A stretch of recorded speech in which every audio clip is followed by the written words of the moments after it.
요한계시록 20장 11절에서 15절까지입니다. 또 내가 크고 흰 보좌와 그 위에 앉으신 이를 보니 땅과 하늘이 그 앞에서 피하여 간대었더라. 또 내가 보니 죽은 자들이 큰 자나 작은 자나 그 보좌 앞에 서 있는데 책들이 펴 있고 또 다른 책이 펴졌으니 곧 생명책이라. 죽은 자들이 자기 행위를 따라 책들에 기록된 대로 심판을 받으니 바다가 그 가운데서 죽은 자들을 내주고 또 사망과 음부도 그 가운데서 죽은 자들을 내주매 각 사람이 자기 행위대로 심판을 받고 사망과 음부도 불못에 던져지니 이것은 둘째 사망 곧 불못이라. 누구든지 생명책에 기록되지 못한 자는 불못에 던져지더라. 아멘. 오늘 저는 우리가 사도행전 신경의 그 순서를 따라서 오늘 죽은 자를 심판하러 오시리라 하는 대목을 가지고 심판하러 오시리라 하는 말씀을 제목으로 삼아 증거하겠습니다. 내일 모레가 2024년 추석인데 추석은 한국에 그리고 중국과 일본을 포함한 이 동남아시아의 아주 추수감사입니다. 물론 하나님을 알지 못하던 때 그렇게 하던 일이지만 특히 우리가 기억해야 할 것은 오늘 주신 말씀은 주님께서 다시 재림하여 오실 때는 그때는 추수의 때입니다. 영적인 추수의 때죠. 그래서 영적인 알곡은 모아서 하늘 곳간에 두고요. 오늘 성가대 찬양한 것과 마찬가지로 그러나 쭉정이들은 거두어 불에 던지는 그와 같은 추수의 심판이 있게 될 것입니다. 추수는 분리시키는 거죠. 알곡과 쭉정이를 분리해내는 것이죠. 그 분리를 심판이라고 말하겠습니다. 주께서 이 땅에 오실 때 심판하러 오시리라. 그러므로 알곡된 성도들은 기쁨으로 하늘 곳간에 올라갈 것이죠. 그러나 쭉정이 된 사람들은 슬픔으로 이제 지옥불에 들어가게 되는 그런 심판, 이 모습을 오늘 저는 여러분에게 증거합니다. 오늘 목회 기도에서 읽었던 부분인데요. 주께서 호령과 천사의 소리와 하나님의 나팔 소리로 친히 하늘로부터 강림하시리니 그리스도 안에서 죽은 자들이 먼저 일어나고 데살로니가 전서 4장 16, 17, 18절 말씀 읽고 있습니다. 사도 바울의 기록인데 사도 바울이 맨 먼저 기록한 책이 13권 중에 데살로니가 전서입니다. 그는 이와 같이 주께서 곧 다시 오실 재림하실 주님에 대한 뜨거운 갈망과 소망을 가지고 목회를 하였고 그 첫 번째 책 기록이 되고 있습니다. 그 후에 우리 살아남은 자들도 그들과 함께 구름 속으로 끌어올려져 공중에서 주를 영접하게 하시리니 그러니 죽은 자들과 산 자들 그 누구라도 아무도 피하지 못하고 우리 주님 앞에 심판을 받게 되고 그리하여 거룩한 주께서 속량하신 자들은 하늘로 공중에 올라가게 되는 것입니다. 그리하여 우리가 항상 주와 함께 있으리라. 주께서 우리와 영원히 동행하실 그 천국의 삶이 이제 재림과 함께 이루어지는데 그러므로 이러한 말로 서로 위로하라. 이와 같은 주님 재림의 소식은 믿는 자들에게는 위로의 말씀입니다. 그러나 믿지 않는 사람들에게는 두려운 얘기죠. 겁나는 얘기죠. 그날 좀 늦게 오면 좋겠고 아예 안 오면 더 좋겠다 이렇게 생각하는 것입니다. 그러나 믿는 자들에게는 그날이 어서 속히 오기를 기다리는 것입니다. 주님께서 이 땅에 오실 때입니다. 그때는 죽은 자들이 먼저 일어나고 우리 살아남은 자들 우리가 생전에 주께서 오신다면 얼마나 좋겠습니까? 그러면 우리는 그냥 다 던지고 주께서 부르는 대로 가는 것입니다. 소위 휴거하게 되는 것이죠. 여러분 저녁에 해거름에 캘리포니아 이 구름 얼마나 멋있습니까? 이 세상에 이렇게 멋있는 게 더 있나? 여러분 혹시라도 이렇게 이 구름이 뻘겋게 붉게 타게 되고 그리고 그 사이에 빛이 쫙 내려오게 되거나 하면 어떻게 하십니까? 먼저 셀폰 딱 꺼내가지고 카메라 촬영부터 하지 않아요? 그런데요 저희 어머니 아버님 우리 권사님 제가 어렸을 때 이 부모님 세대들은 그렇게 하지 않았습니다. 뭐 전화기도 없었으니까 물론 그렇기도 하지만 그때는 손을 모으고 주님 오시는가 보다. 주님 어서 오십시오 이랬다니까요. 저 구름 타고 주님 오신다고 좋아가지고 막 그랬다고요. 아이고 조금 늦게 오시면 좋은데 내가 할 일이 좀 있고 이 돈 좀 써야 되는데, 그런 거 아니고 주님 어서 오십시오. 나 이 세상에 아무 여한이 없습니다. 당장 오십시오 이랬다니까요. 여러분도 그런 믿음이 있으시죠? 얼굴 보니까 다 그러신 믿음이 있으신 거예요. 분명합니다, 여러분. 그런 소망이 우리에게 있습니다. 영적인 추수의 때가 오는 것인데 주께서 이와 같이 알곡을 거두어 천국에 드리는 그런 추수 때입니다. 이것은 우리가 서로 위로할 내용이죠. 왜냐하면 세상에 사는 게 만만하지가 않고요. 세상에서 이기는 자들, 세상에서 부자가 되는 자들, 권력을 가지게 되는 자들 가만 보면 참 못된 사람들이 대부분이죠. 어떻게 저런 사람이 저런 어마어마한 그런 돈을 가지고 저런 권력을 가지고 있나.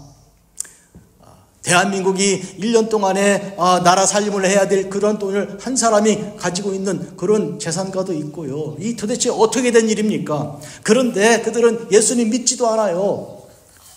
하나님께 감사하지도 않고요. 그런데도 잘 되는 거 보면 이 안타까운 일입니다. 그래서 이 세상에는 소망이 없는 것이죠. 빨리 주님 오셔야 된다고요. 빨리 오셔야 되는데 마치 어린아이가요. 엄마가 장에 갔든지 일하러 갔든지 그러면 막 울잖아요. 젖달라고 울고. 그러면 언니가 말이죠. 엄마 금방 온다고. 그래도 진짜 그러다가 금방 또 울고요. 또 온다니까 그래도 또 울고. 그러니까 노래를 부르는 거예요. 엄마가 산을 넘었다. 엄마가 시냇물을 건넜다니까. 저기 저 동구밖에 왔어. 우물가를 도는 거야. 이 노래 있죠? 그런 노래도 있고 그렇게 하는 거예요. 그러면 아이가 귀가 쫑긋해져 가지고 눈을 동그랗게 뜨면서 정말 그런 울음을 그치잖아요. 그러면서 저기 버드나무 아래에 오고 있어. 나무가 지금 엄마가 지나가니까 이렇게 흔들리네. 이러면서 직접 보는 것처럼. 그 다음에 우리에게 좋아하는 떡을 갖고 계시네. 너 떡 좋아하잖아, 송편. 그러면서 아이고 맛있어라. 아이고 하나 먹어봐라. 먼저 먹어보자. 배부르지? 이러면서 자꾸 아이를 얼르는 거예요. 그 얼러서 뭐 하자는 거예요? 기다리게 하는 것이죠. 기다리게. 봐라 장난감도 가지고 온다. 이 자동차야. 그러면서 부릉 이렇게 말하기도 하고, 봐라 울지 마라. 금방 엄마가 오면 이젠 다시 안 간다. 엄마 절대로 너 혼자 두고 갈 거 아니야. 걱정하지 마. 조금만 기다려. 이렇게 하여서 아이로 기다리게 하는 것이죠. 그거 우리가 다 익숙한 이야기입니다.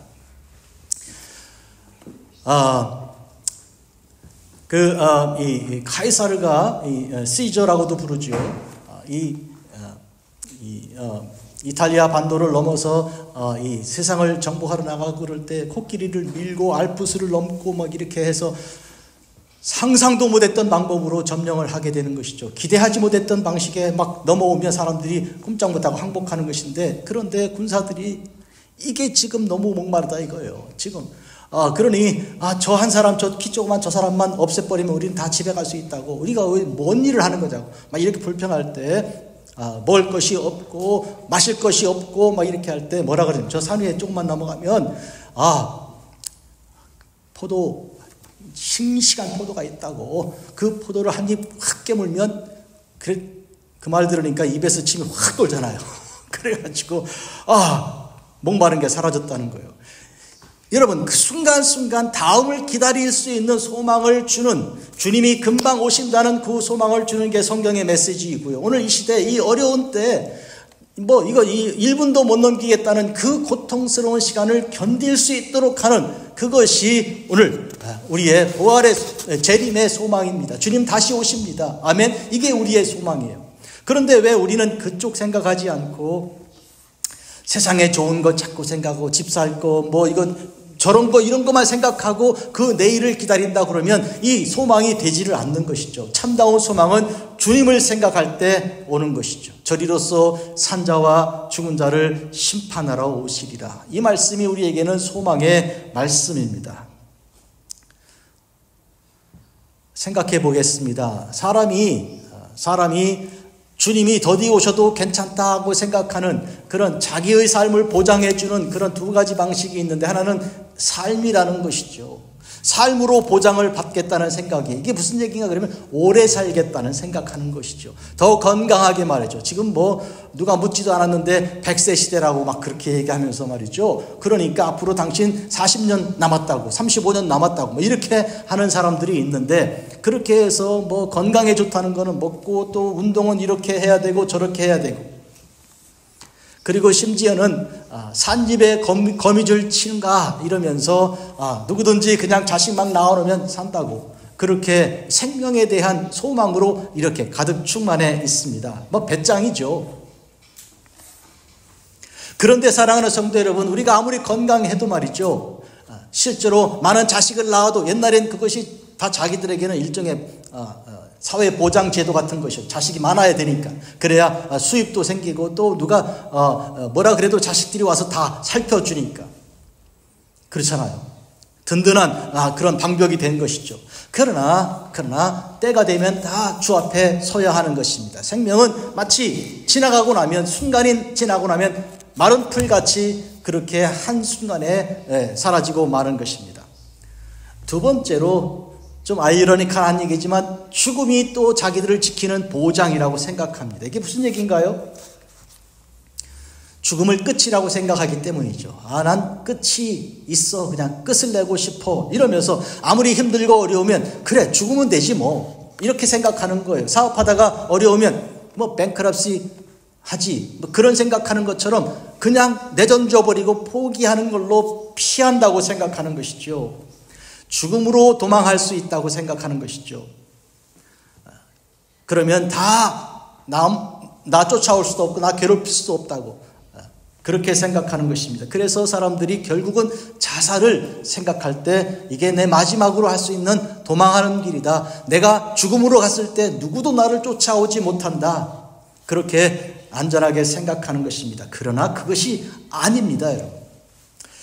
옛날에 여러분 부관참시라고 들어보셨습니까? 어떤 사람이 악한 일을 하고 죽음으로 성공적으로 도망친 거예요. 그랬을 때 쫓아가서 무덤을 파고 관을 꺼집어내서 열고 그 시신을 토막을 다시 내는 것, 이걸 부관참시라 그러는 거예요. 그러니까 너 죽어도 못 도망가, 죽어도 내가 벌을 줄 거야, 이렇게 하면서 나라가 혹은 어떤 이 단체가 혹은 어떤 개인이 그와 같은 악을 저지르는 것인데, 여러분 그와 같은 일은 사실은 해봐야 그거는 심리적으로 그냥 위안을 줄 뿐이지 어찌 그렇게 죽은 사람에 대해서 뭘 하겠습니까? 그러나 예수님의 경우는 완전히 다릅니다. 여러분이 죽음으로 도망쳤다고 해도 죽음이 끝이 아닌 까닭은, 왜냐하면 주님께서 죽은 자를 불러일으키시는 거예요. 다시 생명으로 돌아와야 되는 거예요. 그래서 주님께서 그의 삶에 대하여, 그동안 살아있을 동안 한 일에 대하여 주님이 따져 물으시는 거예요. 어떻게 지냈는지, 그리하여 하나님 명령을 순종하고 착하게 살았는지, 이걸 물으신 다음에 그에 따라 벌을 주시고 상을 주시고 이렇게 하시는 것입니다. 그러므로 주님 앞에서는 누구도 도망할 수 없습니다. 그러니까 자살은 여러분에게 선택사항이 결코 아닙니다. 왜냐하면 그것은 끝도 아니고, 그렇게 죽었다고 해도 다시 주님은 불러일으켜서 산자와 죽은 자를 심판하실 것이기 때문에, 그러니까 오늘 이 점은 우리가 분명히 확실히 알아야 할 것입니다. 한번 죽는 것은 사람에게 정해진 것이요 그 후에는 심판이 있으리니, 히브리서 9장 27절입니다. 한번 죽는 것은 사람에게 정해진 것이고 그 후에 뭐가 있다고요? 끝이라고요? 아니, 심판이 있다 그랬단 말이죠. 그러니까 우리는 죽음이 마지막 장이고 끝이라고 생각했지만, 그러나 그 뒤에 심판이 있다는 거예요. 이 무서운 얘기잖아요. 그래서 산자와 죽은 자를 심판하러 오시리라. 따라서 우리는 인생으로부터, 나의 문제로부터, 나의 고통으로부터 도망칠 생각하지 말고, 죽음으로 달려갈 그런 생각하지 말고 앞으로 가야 하는 것입니다. 많은 사람들이 굉장히 노력을 하고 애를 쓰는데 그 동기가, 이런 자살적인 동기가 많이 있다는 건 슬픈 얘기예요. 영화 아이스 캐슬스 보면 There is nobody more than suicidal than me, 그런 말 하는 주인공이 그런 말이에요. 그게 무슨 얘기냐면, 아무도 나처럼 자살적인 그런 힘을 가진 사람 없어. 그러니까 그 아이스케이트 그 하키 선수인데 무섭게 하거든요. 막 무시무시하게. 그러니까 도대체 저 힘이 어디서 나는 거야? 그랬는데 그렇게 말한 거예요. 나처럼 자살할 만큼 마음을 가진 사람 누구도 없어. 다 자기 생명 아깝지? 나는 안 아까워. 그런 말이에요. 보통 사업할 때도, 공부할 때도, 뭐 무슨 일을 할 때도 성취감이 되게 높은 사람 보면 이런 동기를 가진 사람이 많단 말이죠. 안 되면 나 죽어? 뭐 이러면서 하는 거거든요. 죽기 살기. 그 말도 그 말이에요. 죽기 아니면 까무러치기. 그러나 그거 안 되는 얘기죠. 그거 왜 그런가 하니까 우리는 그런 동기가 아니고 생명의 동기를 가지고 삶을 바라보고 생명을 주시는 주님 바라보고 일을 해야지. 그렇게 죽음을 동기로 삼아서는 일이 되지도 않고 됐다고 해도 그거는 모래성 쌓은 거예요. 이해가 되십니까? 죽기 살기 그거 안 된다고. 그거 말고 하나님의 뜻을 생각해서 진실하게 살아야 맞는 것이죠. 그 얘기를 오늘 드리는 것입니다. 오늘 성경 말씀 내가 보니 크고 흰 보좌가 있고 소위 백보좌라고 하고요. 거기 앉으신 분이 지금 심판하신 분이시니까 백보좌 심판이라고 말하는 대목이 여기 있습니다. 앉으신 이를 보니 땅과 하늘이 그 앞에서 피할 간데가 없다. 무슨 얘기? 땅과 하늘이 그 앞에 간데가 없다는 얘기는 뭐예요? 내가 하나님 앞에, 내가 우리 주 예수님의 그 보좌에 앉으신 주님 앞에 딱 1대1로 선다는 얘기. 중간에 아무것도 없는 것이죠. 피할 데도 없고 생각할 거리도 없고 그냥 주님은 나를 정면으로 보시고 나는 주님을 피할 수가 없는, 그게 백보좌 심판의 때예요. 그러니까 나는 완전히 있는 대로 다 드러나는 것이죠. 주님은 나를 다 보시는 것입니다. 또 내가 보니 죽은 자들이 큰 자나 작은 자들이나, 큰 자란 말은 뭐 왕이었다가 죽었다는 말이죠. 작은 자는 뭐 종이었다가 죽은 자란 말이죠. 그 보좌 앞에 서 있는데 책들이 펴 있고 또 다른 책이 펴 있으니 곧 생명책이라. 지금 우리 주님께서 책을 펼쳐놓고 생명책과 책들을 펼쳐놓고 낱낱이 우리가 어떤 일을 했는지 다 기록한 것이 있고요. 그리고 성경 말씀 생명책이 있어서 그걸 바탕으로 우리를 심판하시는데요. 뭐 우리가 어디 피합니까? 다 기록이 되어 있는데. 따라서 자기 행위를 따라 책들에 기록된 대로 심판을 받으니, 참 무서운 일이잖아요. 남이 안 보는 것처럼 했는데 하나님께서는 다 보시고 그걸 다 기록하고 계셨으니까. 겁나죠? 하나님께서 말씀대로 심판하십니다. 그 말씀은 참된 진리요 하나님의 능력인데요. 이에 대해서 우리가 어떤 피할 것이 없는 것에 대해서, 하나님 말씀의 능력에 대해서 히브리서 4장 12, 13절은 이렇게 기록하고 있습니다. 들어보십시오. 하나님 말씀은 살아있고 활력이 있어 좌우의 날선 어떤 검보다 예리하여 혼과 영과 및 관절과 골수를 찔러 쪼개기까지 하며. 어저께 세이프의 정육 파트에 가서 이렇게 보니까 그 아저씨가 말이죠, 칼을 가지고 이렇게 하는데 뭐 날카롭게 갈라내더라고요. 그와 같이 말씀이 좌우의 날선 칼보다 더 예리해서 분리해내는 것입니다. 마음의 생각과 뜻을 판단하나니 지으신 것이 하나도 그 앞에 나타나지 않음이 없고 우리의 결산을 받으실기에 눈앞에 만물이 어떻게 해요? 벌거벗은 것처럼 다 드러나는, 말씀 앞에 다 드러나는 것이죠. 우리가 그때가 오지 않아도 지금 우리가 성경 읽을 때 느끼는 거 아니에요? 우리가 성경 말씀 읽으면 어찌 이렇게 나를 이렇게 잘 아시나. 말씀이 너무너무 투명해서 맑은 물 같은 거예요. 내 속에 다 들다 보이는 거예요. 그렇잖아요? 그래가지고 어떤 때는 창피하고 어떤 때는 위안이 되는 게 뭐냐니까, 다른 사람은, 곁에 있는 사람은 몰라주는데 아무리 얘기해도 쿡 찔르며 얘기해도 못 알아듣는데 이 성경 말씀 보니까 하나님은 나 다 알고 계실 거예요. 그러니까 두렵기도 하고 외안도 되는 이 멋진 이 말씀의 능력이 이와 같이 우리를 갈라내서 그 속에 있는 골수와 심령의 깊은 곳까지 갈라내 다 파악하고 분석하고 아시는 것이 하나님 말씀입니다. 그러므로 하나님께서 우리 주 예수 그리스도 안에서 우리를 심판하실 그때 하나도 틀린 심판하지 않습니다. 분명하고도 확실하게 하신다는 뜻이죠. 13절, 바다가 그 가운데서 죽은 자들을 내주고 또 사망과 음부도 그 가운데서 죽은 자들을 내주매 했습니다. 이게 뭐예요? 바다에 빠져 죽은 사람이 있잖아요. 또 사망과 음부는 지옥입니다. 지옥에 들어간 사람 있잖아요. 전부 다 그 사람들이 다 거기서 나가는 거예요. 빨리 가라고, 문 열어주고 빨리 올라가서 주님 만나라고. 그렇게 하여서 죽은 자들이 일어나서 주님 앞에 서게 되는 것인데 각각 자기 행위대로 심판을 받는 것이죠. 잊지 마면 여러분, 우리 다 겁나는 얘기예요. 그때 그거 다 기록하셨다고? 그대로 내 심판받는다고? 그럼 나 부끄러워서 어떡하는가? 분명히 나는 지옥이다. 이런 생각하지 않아요? 그러나 감사한 것은 우리 주님께서 우리를 사랑하사 우리 죄를 사해 주시는 십자가의 은혜가 있다는 것이죠. 믿으십니까? 그러니까 우리는 주 안에서 우리 죄가 용서받기로 했으므로 그 죄는 주님께서 우리를 사하신 것이므로 한 번 사하신 것은 다시 붙지 않으십니다. 이 점을 우리가 감사하게 생각하고 주의 이름으로 주께 나가는 것입니다. 각 사람은 자기 행위대로 심판받는 것이죠. 다른 누구의 백을 볼 일 없습니다. 잘 믿는 부모의 덕을 볼 일도 없고요. 어떤 사람은 그러더라고요. 예수 믿자, 교회 가자 그러니까 우리 부인이 권사인데요. 권사님은 천당 가시겠죠. 그러나 아저씨는요. 그랬더니 우리 부인의 치마폭을 붙들고 갈 거라고 그러더라고요.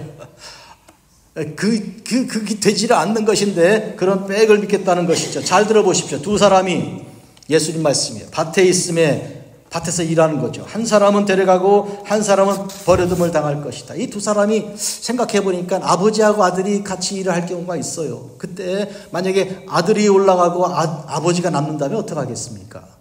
만약에 두 형제가 형하고 동생이 일하고 있는데 형이 올라가고 동생이 남는다면 또 어떡하겠습니까? 이제 그런 경우예요. 두 번째로 또 내가 너에게 이르노니 밤에 둘이 한 자리에 누워 있으면 같이 한 자리, 한 침대에 같이 누워있는 사람은 누굴까요? 남편이고 아내일 수도 있고요. 어머니하고 딸일 수도 있고요.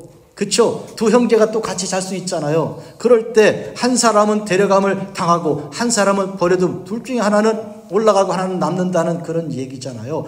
가깝게 평생 우리 다시 우리는 늘 같이 살자, 가도 같이 가고 먹을 것도 같이 먹고 약속을 했는데 인간 약속은 소용이 없다는 뜻이죠. 또 두 여자가 맷돌을 갈고 있습니다. 맷돌을 갈려면 어떻게 합니까? 둘이서요, 어처구니를 같이 돌리잖아요. 어처구니가 그거예요. 아시죠? 맷돌을 돌리는 나무, 이게 어처구니요. 그 딱 붙잡고 둘이 돌리는. 누가 어처구니 없다 그러잖아요. 그거 없으면 맷돌 못 돌리, 다 있는데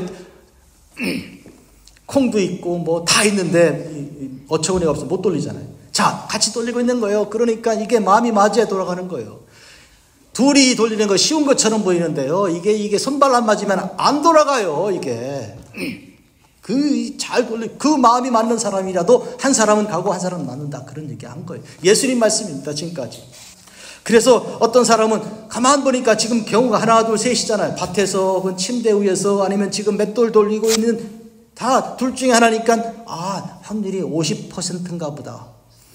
설마 이 지구상에 있는 사람들 중에 내가 50등 안에 50%는 들겠지 이런 생각하는 사람이 있을지 모르는데 그런 뜻으로 그렇게 둘 중에 하나 말씀하신 게 아닙니다. 그건 그런 게 아니고요. 좌우간 아무리 가까워도 각 개인마다 그 행위대로 심판받는다 이런 뜻으로 말씀하신 것이죠. 여러분 소돔과 고모라 때 일을 알고 계십니까? 그때 우리 주님께서도 그때 일을 말씀하시고 롯의 생각하라 그러셨어요. 롯의 처가요. 천사들이 끌어내는 가운데 그냥 가면 되는데 왜 뒤를 쳐다보냐고요. 그거 왜 그랬을까요? 자기 집이 불타니까요. 세간살이가 불타니까요. 그거 아까운 것이죠. 성경에도 나와 있어요. 여자가 어찌 자기 금패물을 잊어버리겠냐. 여자의 마음이 이 집안 세간살이에 굉장히 마음이 있는 것이죠. 이 롯의 처의 경우에는 그래요. 여러분들 말고.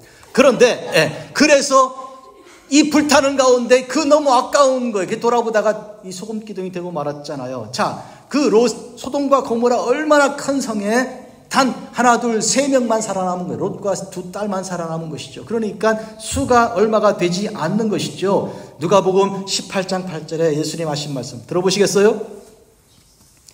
그러나 인자가 올 때 세상에서 믿음을 보겠느냐. 이 세상에 믿는 자가 별로 없을 거라는 얘기예요. 얼마나 당연한 얘기인지 몰라요. 지금 이 샌프란시스코가 아니라 이 전 세계 놓고 볼 때 예수 믿고 구원받을 만한 사람이 얼마나 되겠어요. 지금 이 자리에 모인 사람들의 수가 이렇게 작은데. 그런데 우리 주님께서 우리를 구원하실 때 그 심판하러 오실 때 구원받을 자의 수가 얼마나 되겠습니까? 누구든지 생명책에 기록되지 못한 자는 불못에 던져지더라. 15절입니다. 이 생명책에 그 이름이 없으면 여러분의 이름이 생명책에 기록이 되어 있는 줄 믿으시면 아멘 하십시다. 나는 분명히 내 이름이 주님께서 기록한 줄 나는 믿는다. 그걸 어떻게 알겠습니까? 그것은 주님께서 목자가 되시면 양들을 하나하나 이름대로 다 불러 인도하신다고 그러셨고요. 여러분들은 양의 목자이기 때문에, 목자의 양이기 때문에 그런 의미에서 여러분들의 이름은 다 기록된 줄로 우리는 믿습니다. 또 저희 아버님, 제가 나이가 들어가니까 자꾸 아버님 생각을 많이 하는데 좋은 현상이겠죠. 어느 모임에 갔다 오시더니 이렇게 얘기하시는 거예요.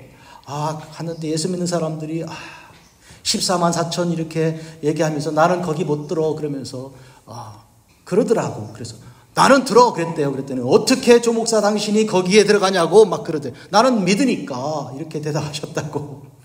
여러분, 그 믿음의 담대함이 우리에게 있어야 되는 것이죠. 나는 예수님 안에 나는 내가 구원받을 줄 믿습니다. 믿으시면 아멘.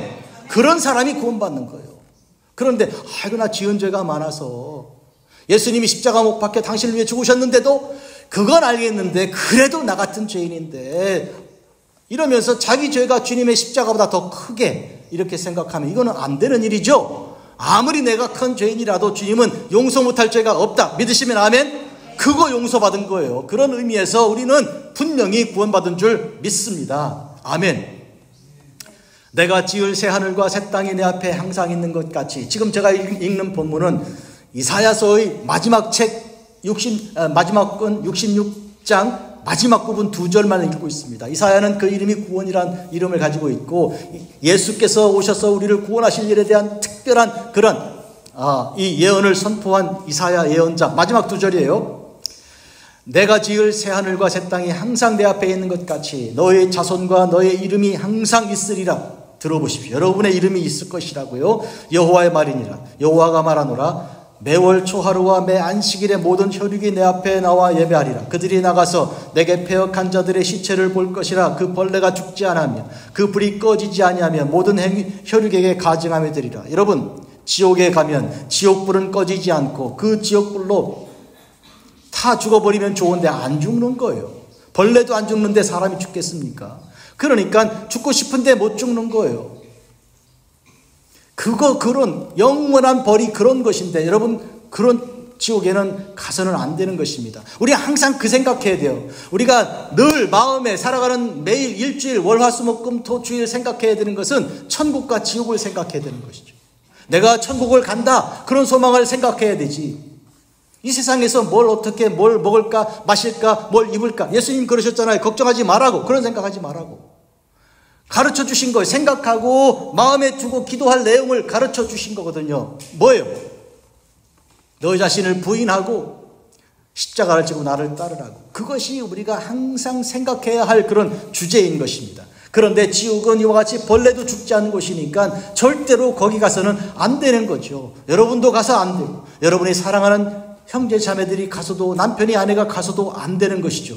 아멘? 절대로 안 된다고. 거긴 가서는 안 된다. 그걸 우리가 꼭 기억해야 돼요.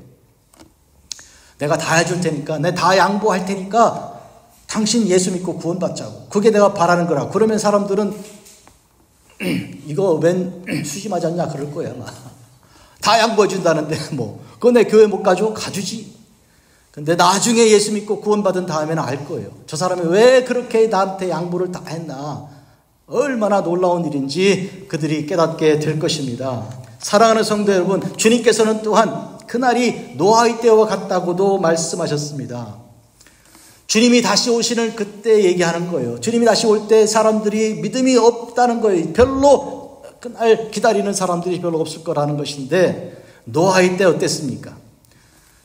홍수전에 노아가 방주에 들어가던 날까지 사람들이 먹고 마시고 장가들고 시집가고 있으면서 홍수가 나서 그들을 다 멸할 때까지 깨닫지 못했어요. 그러니까 물이 와서 그들을 덮을 때까지 전혀 깨닫지 못한 것이지요.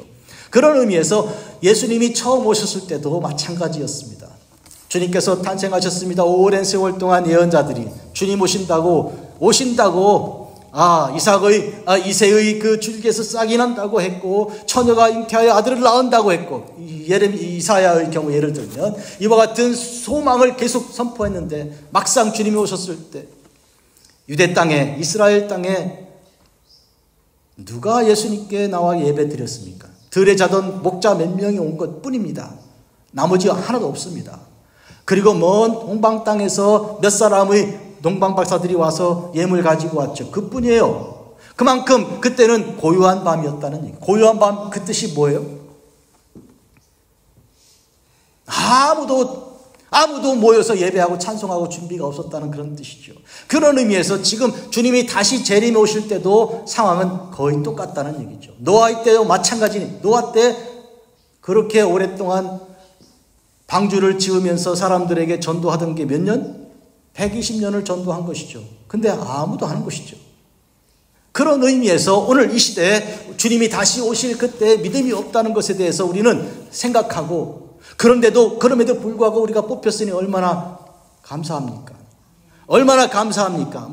요새 한국의 의과대학 300대 1 막 이러더라고요. 우리는 그보다 더 경쟁률이 높은 그런 구원의 방주에 들어가게 되었으니까 기쁘죠. 그런데 이거는 기쁜 일이지만 또 슬픈 일이기도 한 것이죠. 저 많은 사람들은 어떻게 하면 좋으냐고. 그런 의미에서 우리는 기쁨과 슬픔을 같이 가지고 있고, 살아있는 동안에 한 사람이라도 더 전도해야 되는 추수 일꾼의 사명을 가지고 있음을 꼭 기억해 주시기 바랍니다.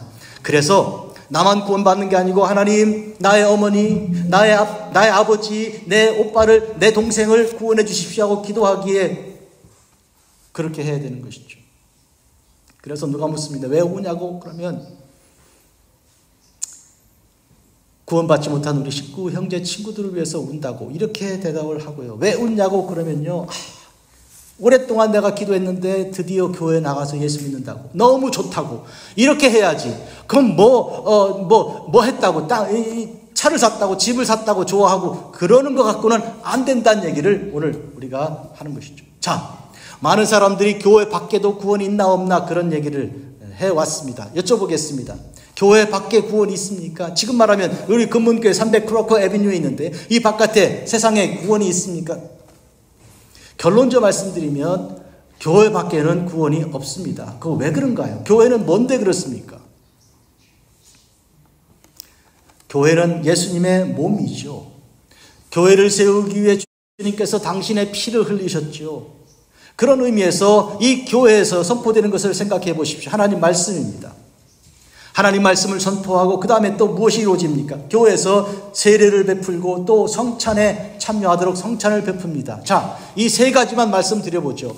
우리가 하나님 말씀 선포되는 곳이 하나님의 교회고, 그리고 여기서 성만찬에 참여하시고 그리고 세례를 받습니다. 교회 밖에서는 할 수 없는 일들이죠.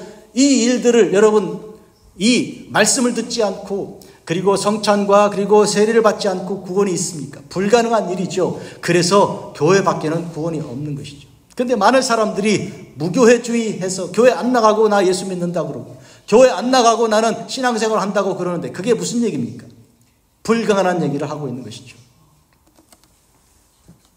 그런 의미에서 우리는 날이 갈수록 모이기를 힘쓰라 명령하신 것처럼 주의 전에 모이기를 힘써야 되고 기도해야 되는 것이죠. 항상 주께 나와 예배하기를 사모해야 되는 것이죠. 바울은 오늘 데살로니가 전서 말씀을 여러분께 소개한 것처럼 항상 주님 오실 날을 생각하고 목회하고 사역을 하였습니다.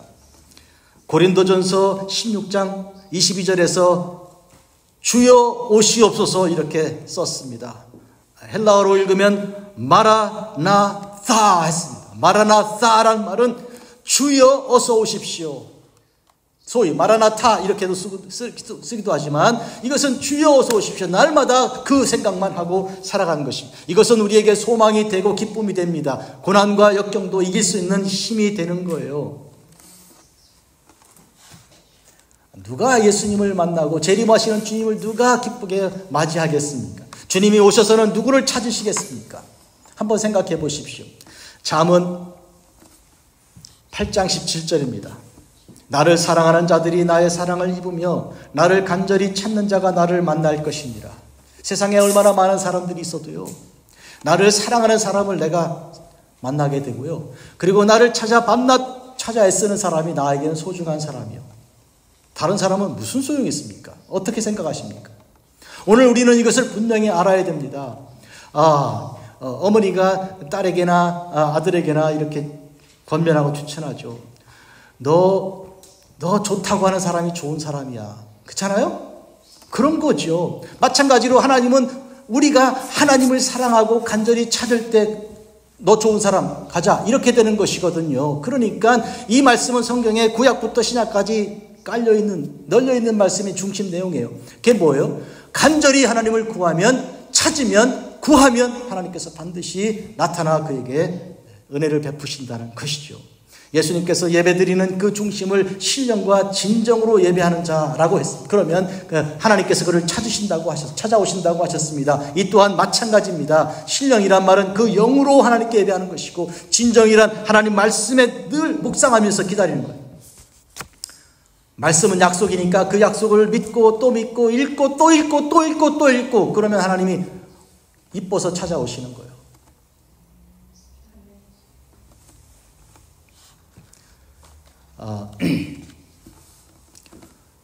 제가 요새 북한에서 이 대남 대북 방송 뭐 이것 가지고 북한에 막 이렇게 오물 때문에 글을 하고 있는데, 제가 군대 생활할 때 대북 방송, 대남 방송이 있었어요. 철책선에서 근무했기 때문에. 그런데 그날따라 북 방송, 우리 이 남한에서 저쪽으로 보낸 방송을 낮에 한낮에 듣고 있는, 뭐라 그러니까 세상에서 제일 불쌍한 여자가 누굽니까? 그렇게 물어본다는 대답은 잊혀진 여자라고. 그래서 한참 웃었는데 생각해 보니까 잊혀진 사람이 제일 불쌍한 거야. 하나님이 너 몰라, 너 누구지? 이렇게 되면 얼마나 불쌍하냐고요. 그러나 그게 아니고 나 너 안다고, 너 얼마나 고생했니, 나 너 계속 생각하고 있었지, 이러면 되는 거예요. 주께서 오셔서 우리를 그렇게 찾아주시면 얼마나 좋을까요? 여러분들은 그런 의미에서 잊혀진 여자가 아니고요, 기억되는 여자입니다. 믿으시면 아멘 하십시다. 이거 신나는 얘기죠. 너희는 자유의 율법대로 심판받을 자처럼 말하기도 하고 행하기도 하라. 긍휼을 행하지 않는 자에게는 긍휼 없는 심판이 있으리라. 긍휼은 심판을 이기고 자랑하느니라. 이 말씀 읽고 제가 얼마나 놀랐는지 몰라요. 얼마나 좋은지 몰라요. 긍휼은 심판을 이기고 자랑한다고요. 긍휼이 뭔데요? 불쌍히 여기는 거거든요. 불쌍히 여기는 거예요. 첫째로 하나님께서 나를 불쌍하게 여기시면 심판 없는 거예요. 따지고 묻지, 이리와 됐다고 가자고 이렇게 하죠. 마치 탕자가 돌아왔을 때 아버지가 너 뭐 했니? 그 돈 준 거 뭐다가 쓴 거야? 따졌습니까? 그냥 끌어놨죠. 뭐 때문에? 긍휼 때문에. 긍휼이 뭔데? 불쌍히 여긴 거예요. 아버지여 저를 불쌍히 여겨주십시오. 이렇게 하면 다 되는 거예요. 아멘? 따지기로 하면 어떡하려고? 그 아들이 뭐 그날 환영을 받겠습니까? 혼나야지. 너 저기 가서 벌 서고 있어. 이렇게 돼야지. 어디 와서 다 돈 써먹고 이제 이렇게 거지가 돼서 왔냐고.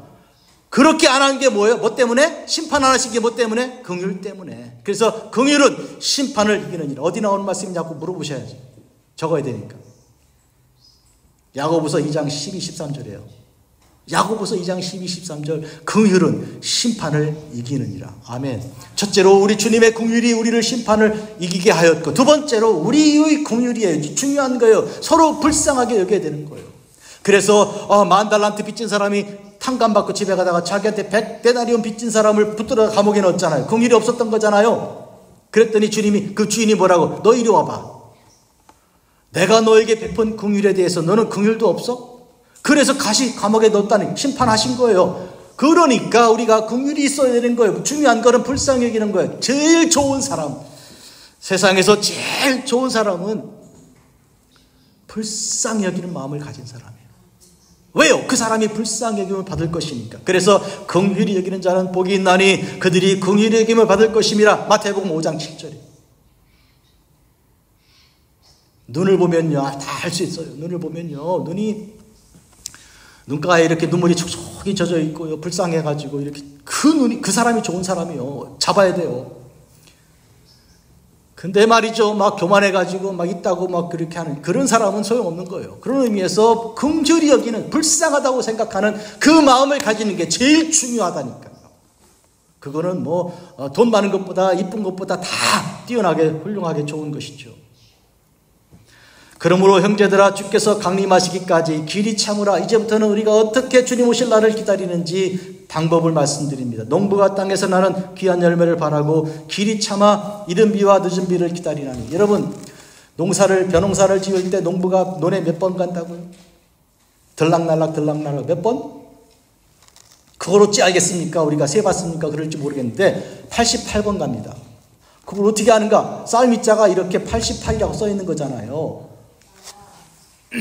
가운데 십자가 놓고 위에 팔, 밑에 이렇게 팔. 그래서 88 이렇게. 처음 들어보셨네. 다 아시는 줄 알았어요. 그만큼 농부들이 많이 가는 거예요. 가서 기다리고 이거 언제 나나 그렇게 하여 기다리다가 결국은 열매를 거두어 오는 거 아닙니까? 주님께서 우리를 건지실 때, 구원하실 때 얼마나 우리를 찾아오셨을까요? 여러분, 지쳐가지고 자기 소름에 빠져가지고 밤새 잠 못 자고 이러다가 쓰러져서 잘 때 주님이 그 밤에 찾아오셔서 이불 덮어주시면서 둘러보시고 가신 건 모르죠? 예? 주님께서 여러분을 다 살피고 계신 거예요. 그렇게 하여 여러분을 구원 얻도록 그렇게 오늘 여러분이 이 자리에 교회 나와서 예배드리게 된 것이 그냥 여러분 결심으로 된 게 아니고, 그냥 갈 데 없어서 그냥 왔다고 앉은 게 아니고, 주님께서 여러분을 살피셔서 이 열매를 거두려고 교회로 끌어오신 걸 믿으시기 바랍니다. 아멘. 아이고, 이게 얼마나 멋진 일이에요. 주님의 인내의 열매니까 우리도 길이 참아 인내하여 우리 영혼을 얻도록 그렇게 해야 하는 것입니다. 빌립보서 2장 12절 또한 오늘 멋진 말씀 또 소개하죠. 빌립보서 2장 12절. 그러므로 나의 사랑하는 자들아, 너희가 나 있을 때뿐 아니라 더욱 지금 나 없을 때에도 항상 복종하여 두렵고 떨림으로 너희 구원을 이루라. 두렵고 떨림으로 너희 구원을 이루라. 이게 무슨 얘기예요? 우리가 항상 주께서 주신 그 구원에 대한 두려운 마음과 떨림, 이 깨어있는 자의 태도가 두렵고 떨림이라는 거예요. 이것은 키엘케고르가 쓴 공포와 전율이라는 책에서도 인용된 것인데, 공포가 두려움이고 전율이 떨림이에요. 빌립보서 2장 12절 이 말씀인데, 이것은 아브라함이 아들 이삭을 데리고 3일 길을 가던 그때 정황을 묘사하는 것부터 시작합니다. 아브라함이 아들을 데리고 3일을 갈 때 아브라함의 마음이 어땠을까요? 내가 이 아들, 100세에 낳은 이 아들을 지금 내가 산에 올라가서 어떡하라고? 하나님께서 잡아 제물로 바치라 그러니까 지금 이 팔짝 뛰고 건강한 이 아들을 내가 내 손으로 이 두렵고 떨림으로 도대체 어떻게 하면 좋은가? 한순간 한 발짝 걸을 때마다 그 생명이 내가 살았어도 산 게 아니다. 하나님께서 여기서 나를 돌이켜 명령을 내려주고 나를 붙들어주지 않으면 나는 큰일 난다. 이러면서 간 것이니까 그게 공포와 전율의 시간이죠. 주께서 과연 약속하신 대로 생명을 허락하여 그에게 하나님의 어린 양을 주신 거예요. 내 아들을 바치라 하셨지만, 내 아들을 바치라 아브라함에게 말씀하셨지만 하나님께서는 어떻게 하셨어요? 내 아들을 주었다 그 말이에요. 양을 주셨다는 거예요. 거기 양이 준비되어 있었잖아요. 그러니까 내 아들이 아니고 내 아들, 하나님 말씀 잘 들어보십시오. 그런 의미에서 오늘 예수 그리스도께서 죽으심으로 우리가 이 살아있는 이 구원을 우리가 잃어버리지 않도록 항상 공포와 전율, 두려움과 떨림으로 우리가 항상 살아가야 되는 것이죠. 바울의 다른 말로 표현하면 선줄로 생각하면 넘어질까 조심해라. 너가 신앙생활하고 잘 가는 것처럼 보이면 자만하지 말고 이대로 계속 가면 나 될 거야. 자랑하지 말고 넘어질까 조심하라. 항상 조심해야 되는 거예요. 내가 죽도록 충성하라. 그리하면 내가 생명의 면류관을 내게 주리라. 주님께서 말씀하셨습니다. 우리의 헌신은 죽을 때까지입니다. 죽을 때까지. 왜냐하면 죽기 전에는 시험이 올 수가 있기 때문에, 어느 순간에든 넘어질 수 있기 때문에 죽도록, 그러므로 끝까지 가야 되는 것이죠. 죽도록 충성하라. 끝까지 가라. 믿으시면 아멘. 그런 의미에서 오늘 주님께서 다시 내 생전에 오신다 그러면 얼마나 기쁘겠습니까? 그러나 주께서 내 죽음의 그 헌신을 받으시겠다 그러면 살아도 주를 위하여, 죽어도 주를 위하여 이와 같은 헌신의 길을 갈 수 있기를 주의 이름으로 축복합니다. 하나만 더 말씀드릴게요. 이 세상을 살아가는데 가만히 보면 왜 잘 되는 사람들 보면 악한 사람들이 많고요. 하나님 주님 기다리지 않는 사람들이 잘 되는 것처럼 보이는데, 그런 것에 대하여 시편 73편과 그리고 욥기 21장은 아주 자세히 묘사하고 있어요. 저는 시간이 없어서 지금 읽진 않지만 시편 73편과 욥기 21장을 읽으면 똑같은 말씀이에요. 거기에 어떤 뜻이 있습니까? 어찌하여 악인들은 저렇게 잘 되냐? 자식들은 태어날 때마다, 어떤 집은 아이 낳을 때도 고생하고 그냥 아이들을 잘 낳고 그 다음에 쑥쑥 잘 자라고, 그리고 건강하게 하는 일마다 잘 되고, 죽을 때도 힘도 안 들이고 그냥 죽어. 그런다고 이 탄식하고 하는 것이 시편 73편과 욥기 21장인데 그러나 이런 그게 끝이라면 진짜 그것은 하나님은 공평하지 않으시죠. 그러나 그게 끝이 아닌 것이 그들은 무덤에서 나와야 됩니다. 주께서 이 세상에 오실 때 먼저 죽은 자들이 일어난다고 했으니 죽어 도망친 사람부터 먼저 소환해는 가만 이리 와라. 그런 의미에서 오늘 우리는 이 세상에서의 성공과 실패가 성공도 아니고 실패도 아니고 주님 다시 오실 때 그때 가야 비로소 알 수가 있는 것입니다. 준비되셨습니까? 주님께서 오실 날이 준비되셨습니까? 히브리서 9장을 지난 목요일 날 영어 성경 공부했습니다. 우리 교회 영어 성경 공부는요, 지금 27년째 매주 목요일 안 끊어지고 하고 있습니다. 버클리에서 모였던 모임인데 지금까지 하고 있는데 지난 주 중에 목요일 날 얼마나 이 놀라운 그 은혜가 있었는지 상상도 할 수 없습니다. 막 눈물이 쏟아지고 막 감동이 일어나고 그랬는데 히브리서 9장이었어요. 그 중에 한 절을 소개하죠. 한 번 죽는 것은 사람에게 정해진 것이요 그 후에는 심판이 있으리니 이와 같이 그리스도도 많은 사람의 죄를 담당하시려고 단번에 들이신 바 되었고 구원에 이르게 하기 위하여 죄와 상관없이 자기를 바라는 자들에게 두 번째 나타나시리라. 이 말씀에 감동이 온 것이죠. 죄와 상관없이 자기를 바라는 사람에게 내가 죄를 지었다고 주님 좀 안 오시면 좋겠다고 이게 아니고 죄와 상관없는 것이죠. 죄가 나를 주장하지 못하니까 말이죠. 예? 죄가 나의 삶을 결정한 게 아니고 누가 결정해요? 하나님의 은혜가 예수님의 긍휼이 나를 결정하니까 죄와 상관없이 주님을 기다리는 자들에게 믿으시면 아멘? 그러니까 내가 주님을 맞을 준비가 되어 있는가? 주님께서 오실 때 나 너 기쁘다고 끌어안아 줄 만큼 내 속에 주께서 보시기에 귀한 것이 하나라도 있는가? 이 말을 생각하니까 막 감동이 일어나는 것이죠.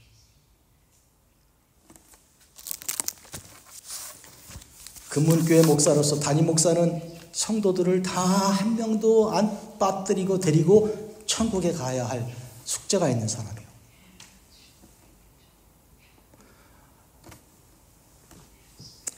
어떤 중국 영화 하나 봤는데 어떤 아주 젊은 여자아이가 조교로 이 선생님의 보조교사로 와가지고 이 시골교회 아주 시골의 마을에 있는 학생 하나가 그런데 어디 가난하고 뭐 이러니까 그냥 떠나간 거예요. 걔를 찾으러 댕기는 얘기 그 영화예요.